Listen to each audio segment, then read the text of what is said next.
Dr. Rick Curry here, and today we're going to study culture and communication. Why study it? Because whether you realize it or not, you're already living in the middle of it. We're more connected than ever before. Through technology, social media, and global networks, distance no longer separates us. You will interact with people from every background, every culture, every perspective, and here's the truth. The people who succeed, professionally and personally, are the ones who learn how to communicate across those differences. Cultural competence doesn't mean knowing everything about every culture. It means being aware, being open, and being willing to learn from others so that our communication is respectful and effective. That's why this topic matters, and that's why it matters to you right now.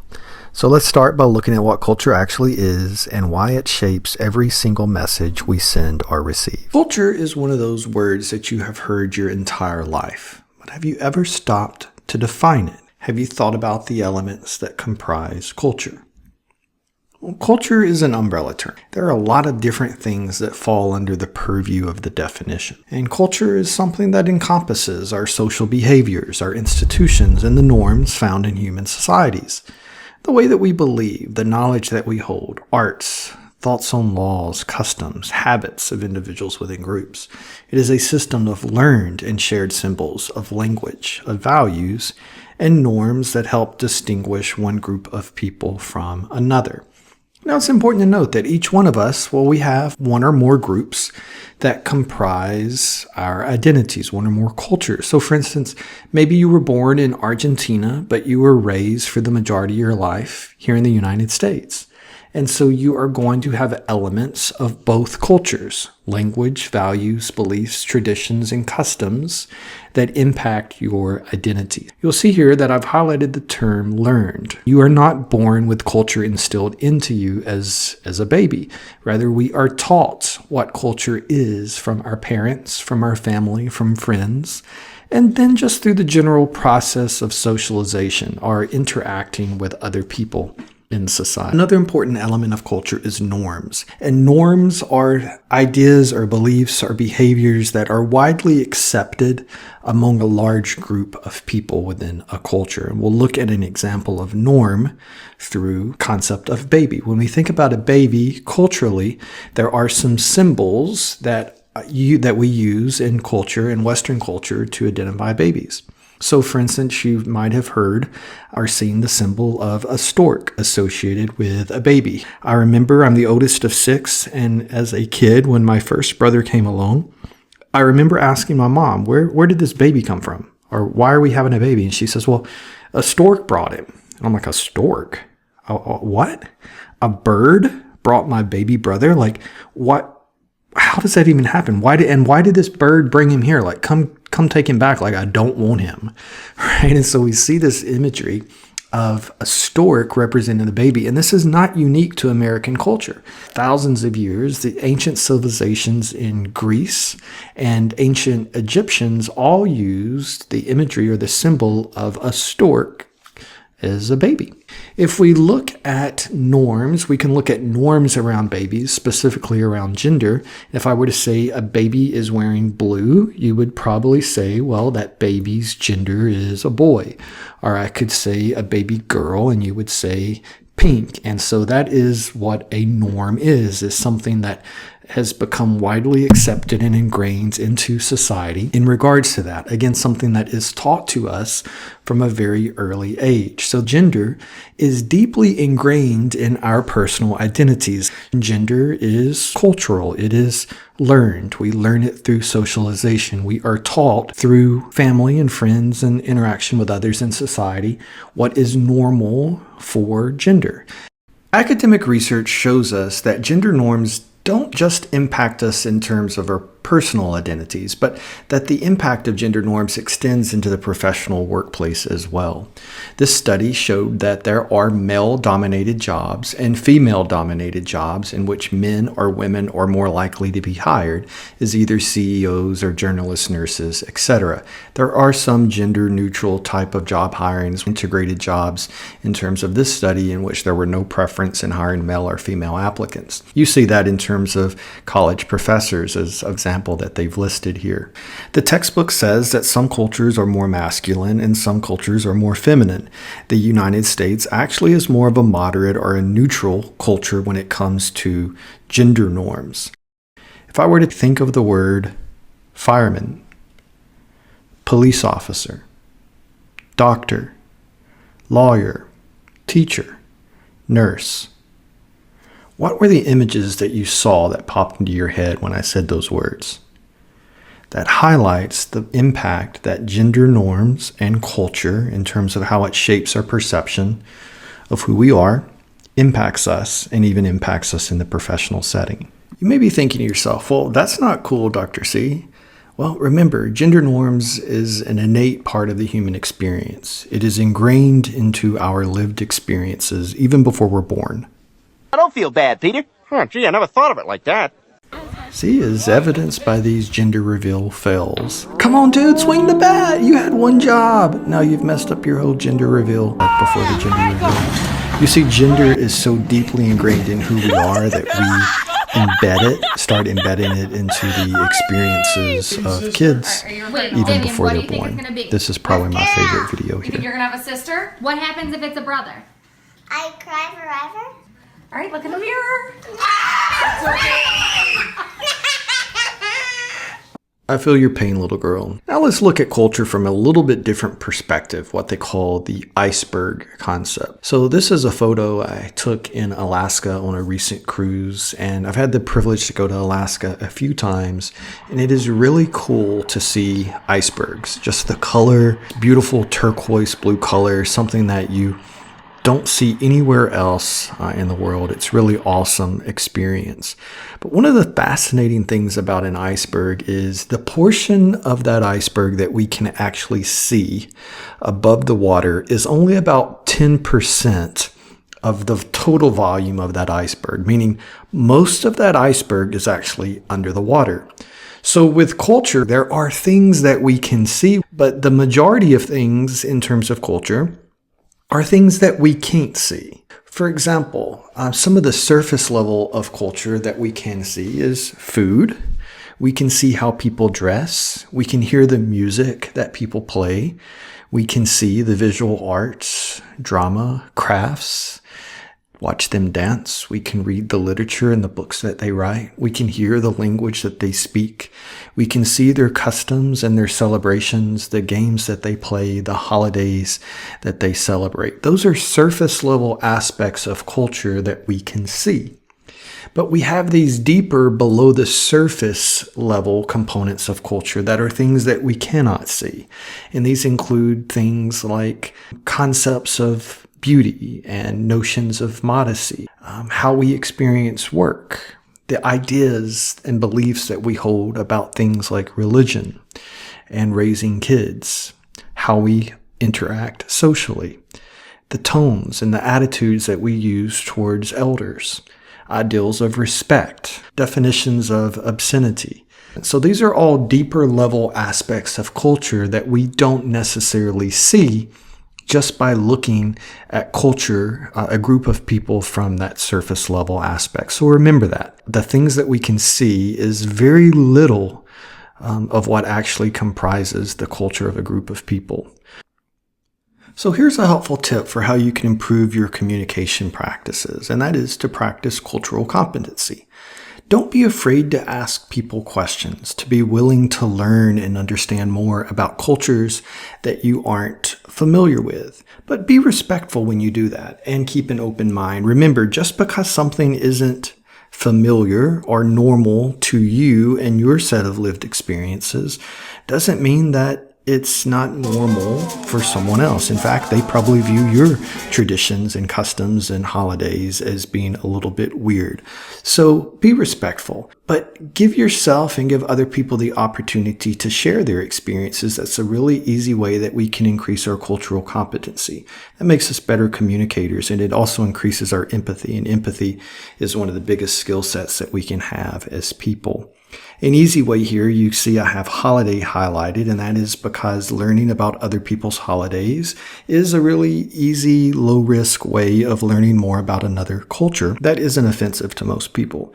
So here on this screen, you see Dia de los Muertos, the Day of the Dead, and we see Diwali, 4th of July, Christmas, Chinese New Year's, and Kwanzaa. So Diwali is an Indian holiday, and it's their biggest and most important holiday that they celebrate. And it gets its name from the fact that they use lights that they place outside of their homes.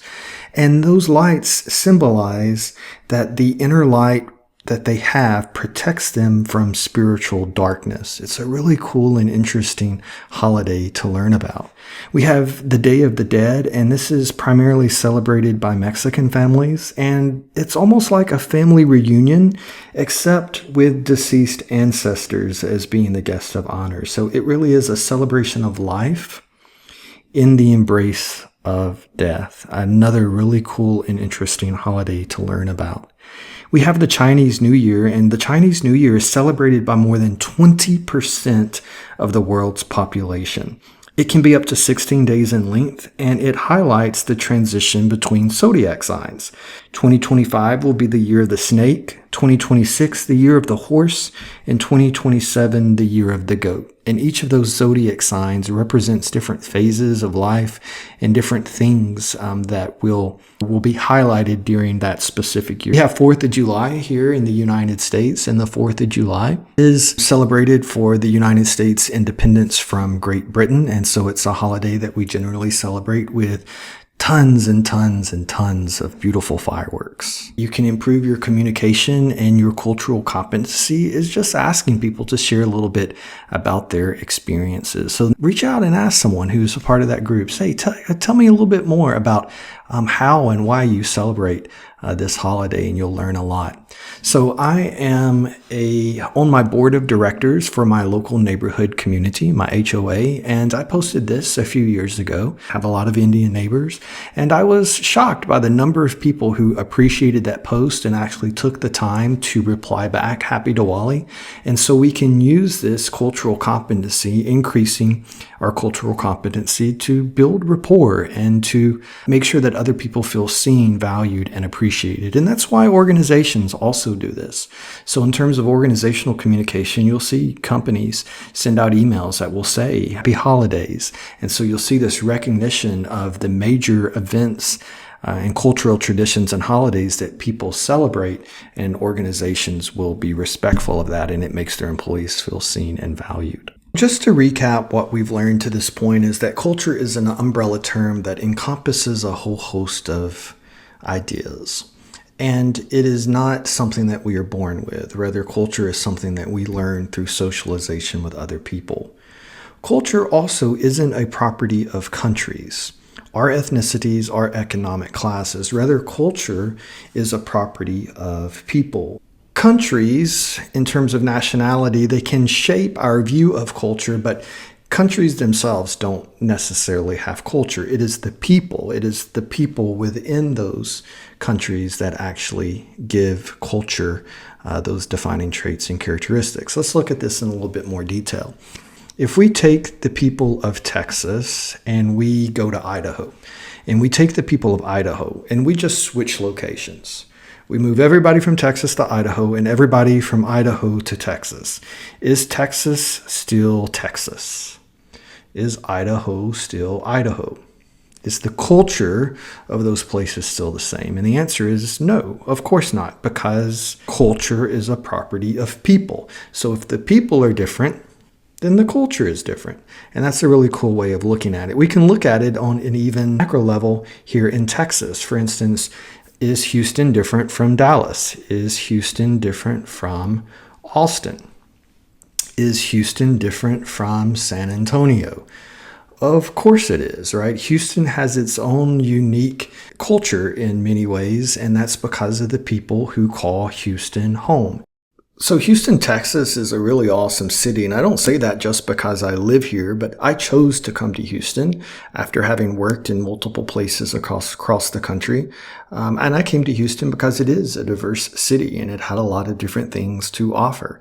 We see here a few facts about Houston. It was established in 1837, so a pretty old city. We are the third largest metropolitan area in the country. Almost 8 million residents now call Houston and the suburbs home. And we are the most diverse major city in America. You read that right. We are more diverse than New York City, or San Francisco, or Los Angeles. We are the most diverse major city in America. Over 145 different languages are spoke here in Houston. Some other cool facts, of course, we've got the Houston Rodeo, and we're known for oil and gas. We've got our Houston Astros. There goes the runner, fly ball down the right field line. Tucker comes on. Kyle Tucker, this time they finish the job.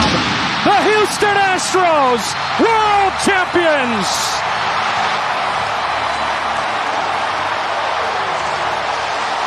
Go Stros. We've got the Space Center. Up until the privatization of space recently, every single astronaut to ever go to outer space trained here in Houston, Texas. Say again, please. We are the Houston, home we of the have a space problem. industry. Houston also has a very big cultural art scene, a very cool mural scene. They've got a mural tour that you can go and take part of. We are known, you can see the Be Someone Here bridge that if you are familiar with, keeps getting painted over and a lot of dialogue and conversation regarding that. But Houston is known for that Be Someone bridge as you go into downtown. We're also known for Whataburger. And so Whataburger was not a restaurant that I had any experience with before I moved to Texas. And I learned very quickly that there is spicy and fancy ketchup. I don't particularly care for Whataburger's hamburgers. I'm sorry. Maybe that's because I'm not a born Texan. I wasn't born here, but I do appreciate Whataburger's Dr. Pepper shakes. And then I do have one of their table numbers in my office. I learned from a student when I moved here that in order to be a true Texan, you had to take a table number. So yeah, I have one of those in my office if you ever come visit. We're also known for Buc-ee's, and Buc-ee's is something quite remarkable that is now expanding across the country, just like Whataburger. A few other interesting facts about Houston. We're the only major American city that doesn't have land use zoning laws, and that means that you can really literally build anything next to anything. So you could have an Italian restaurant right next to a hospital and a gun shop right next to a school. We're also the world capital of air conditioning, energy industry, world capital of petroleum exploration. And what isn't the capital of Texas? That's not Houston. That is Austin. A 2021 survey found that Houstonians ate out more than residents of the other 39 major cities surveyed. Statistically, one of the top 5 restaurant food cities in America, more than 11,000 restaurants. I don't think they are necessarily related, but Houston also generally tops a list of some of the nation's most unfit residents. And I think that's because of the sprawling nature of the city. There's not a lot of public transit. You're not going to take a train or a bus from Spring, Texas, downtown. You can't. You have to take a car. You're not going to be able to walk it. And because of that, I think that is probably reflective in the health statistics there. And of course, we have got Mattress Mac. He sells more furniture per square foot than any store in the world. You've seen his commercials. Come on down to Gallery Furniture. Made here, buy today. Get it today. And of course, if the Astros win the World Series, then that normally means your Tempur-Pedic mattress is free. As we talk a little bit more about culture, there are some pitfalls to culture that we should talk about, and that is ethnocentrism, and that is the fact that people tend to exhibit very strong preferences for people that we perceive to be like us. And if you aren't like us, then we tend to view you as being more suspicious, and we're less trusting of people whose ethnic and natural and or cultural backgrounds are different from our own. We call this the birds of a feather effect. Birds of a feather tend to do what? They flock. They fly together. You've probably heard that phrase before. If you walk into a new classroom or if you walk into a restaurant, or walk into a new job, you are going to look for people who look like you, people who you think are like you, and you're going to do that subconsciously. It's not going to be an active choice that you stop and make. It is just going to be something that happens. And so we exhibit these strong preferences for people who are like us. There are different types of cultures. We have individualist cultures tend to have this I mentality where your primary responsibility is to yourself. So the United States is an individualist culture. So you have probably been, if you're raised in the US, you have been raised hearing messages like you're special and there's no one else like you in the world. You can be anything you want to be. So the emphasis there is on oneself, that you can literally do anything that you want to do in life, that you are self-sufficient and you should be true to what you want in your life. We value that idea of self-reliance and that people should pull themselves up by their bootstraps. We have collectivist cultures, and in collectivist cultures, the mentality shifts to a we mentality. So the primary responsibility shifts to the family unit. It is not about what you can do individually, but what you can do to advance that family unit. So emphasis is placed on duty and loyalty, and maybe not seen as uniquely individual, but more so as part of the group to which you belong. So that individual material possessions aren't really something that you are taught to seek out. It's what you can do for the family unit. So what effect does that have on the communication process? Why is that something that should matter to us when we talk about differences in individualistic and collectivist cultures? Well, people who are raised in individualistic cultures experience conflict. We are much more likely to just express it directly, to tell someone that we are upset or that we have a problem or that we don't appreciate that they did or said something in a particular way. And then we'll also work towards resolving it. So that's an individualistic culture standpoint. Collectivist cultures, if you're raised in that type of culture, then you are going to handle conflict very differently. So again, because the emphasis is on protecting the family unit or the organizational unit, you're not going to want to have that conflict with someone because it could damage the unit, and that's what the emphasis is on. So in order to preserve harmony, you may not even confront the person. You may avoid the conflict entirely. And so if you are working in an organizational setting with people who have different culture backgrounds, they are going to approach conflict in different ways. And we need to understand some people may not even want to address conflict. That is not a sign of weakness, but rather that they are trying to protect the harmony of the group. And so we might need to be aware that there are different approaches within culture. We also have low context and high context cultures, and this just means that we communicate in different ways. Low context cultures, people will say what they mean. They are much more direct. They will share their opinions, and they will try to persuade other people to see their way of seeing things. People from high context cultures are taught to speak less directly. Again, an emphasis on harmony. They don't want to avoid people. Not avoiding people is much more important than expressing how they might necessarily feel. And so their communication might occur more via nonverbal communication instead of direct communication. In low power distance cultures, people believe in the value of equality and that no one person or group should have excessive power. I've got an asterisk here because the United States is a low power distance culture, but it doesn't mean people in cultures that are low power distance are actually treated equally, only that they value the idea that they should be treated equally. I think that's an important designation to make there. So power is distributed less evenly in high power distance cultures, and certain groups may actually have a lot of power and other people may not have much power at all. There are still many countries and cultures around the world where women have intrinsically much less power than men in those societies. In some countries, women still couldn't vote, and in some countries, they can vote but not drive, like Saudi Arabia, or they might have to dress in a specific way based off of their culture. So people in high power distance cultures are taught that certain power or people or groups deserve to have more power than other people, and that respecting power is more important than respecting equality. So those are some differences to highlight there. So again, the effect that it has on the communication process is that low power distance cultures, they expect friendships and romantic relationships to be based on love rather than social status.